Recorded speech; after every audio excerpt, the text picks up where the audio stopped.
I've been told not to talk about it. Or maybe I told myself that.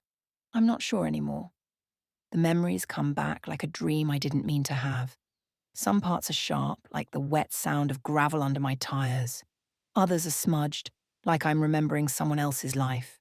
But it felt real. It felt like I lived it. Maybe I did. Maybe I never left. It started during a drive I've taken a dozen times, cutting through the back roads between towns, the long stretch of trees with no signs, no lights. My phone had 5% battery, no signal.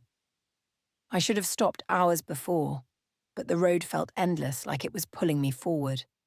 Then I saw the sign, bent, rusted, barely standing in the tall grass. Welcome to Marowik. Pop. Use autos uch. I slowed down. I blinked. When I looked again, the sign wasn't there, just an empty patch of road. But somehow I'd already turned. I didn't remember doing it. My hands just moved. The road dipped into a valley I didn't know existed. The sky changed too, blacker than black, with stars that looked like they were blinking back at me. The town appeared like it had always been there, silent, lit by old yellow streetlights that flickered in a rhythm, like breathing. I passed a gas station, a florist with no flowers, and a library with a sign that read, "We remember for you." That should have been enough to make me turn around. But it felt familiar, like I had been there once, maybe in a dream, or as a child. Everything smelled faintly of burnt sugar and wet paper. I parked in front of a motel, Dream Rest Inn. The D was hanging by a wire, sparking.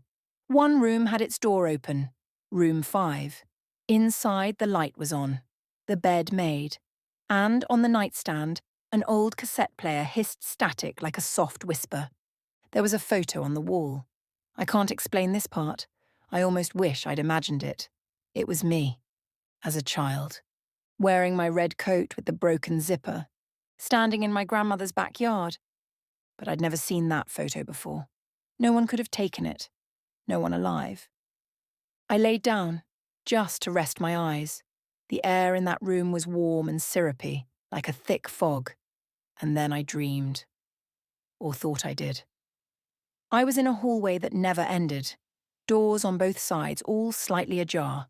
Behind each one I heard something breathing. Not human, not animal.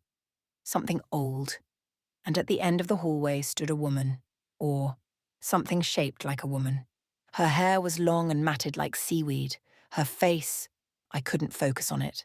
My eyes slid off it like oil on glass. She held something in her hands. Teeth. Not hers. Not mine. Just teeth. She said one thing. You stayed too long. I woke up with blood in my mouth. I couldn't tell if it was real. I touched my face. Everything felt dull, like my skin didn't belong to me. I checked the mirror in the bathroom, but it didn't show me. It showed the room, empty, no reflection at all. I panicked, threw my things in a bag and ran outside, but the road was gone. I swear to you, it was just gone. The town circled into itself. Every turn led me back to the same 3 places.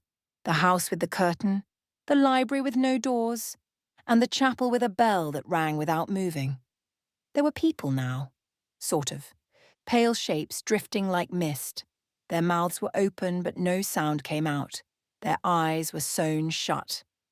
One of them walked up to me, handed me a matchbook, and whispered in a voice that wasn't a voice, "Burn it, and you'll wake up." I didn't want to burn anything. I wanted to leave, but I had no choice. So I lit the match. And just like that, the town vanished. I was lying in a ditch beside the road I'd been driving earlier, covered in ash, holding the melted cassette player in my hand. But here's the thing. When I got home, I found the matchbook in my coat pocket and it says, Dream Rest Inn, Marowik. And every night since, I've heard static playing somewhere in the house. My mirror fogs up without reason. And sometimes, I swear I see that woman, in the corner of my room. Not moving, not blinking, just waiting. Was it a dream? Maybe. But I wake up every morning with black dust on my hands.